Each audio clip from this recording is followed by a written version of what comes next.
U.S. goals, as you said, are exactly those. I mean, it's about security, it's about trade, but it's fundamentally on both these fronts having a China minus strategy, trying to have a positive agenda for the region, but an agenda which does not include China within those frameworks. And that's why you have the Quad meeting, you have the Indo-Pacific Economic Framework, where China can bear many of these responsibilities, but is not invited to be part of the group.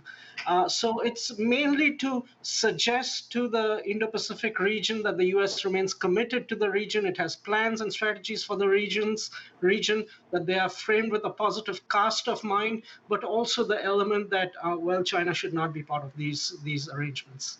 There are two overriding objectives for the United States in coming up with this Indo-Pacific Economic Framework. One is to mitigate the fact that it is not part of the CPTPP.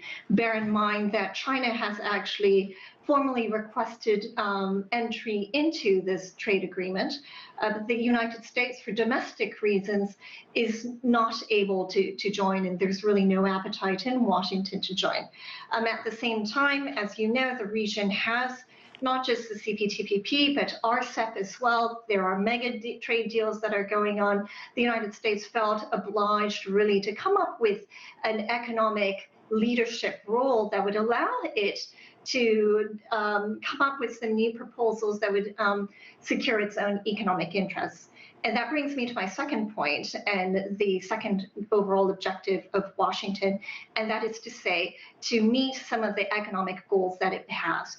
And it's not necessarily about market access or tariff reduction. It really is about ensuring some of the economic weaknesses that have become very apparent during the pandemic in particular, supply chain fragmentation, reconsideration of value chains, issues that come about environmental protection, moving forward on digital trade. These are issues that the United States is very much focused on, and it would very much like to have a new framework to move forward, and it brings together like-minded countries in that direction.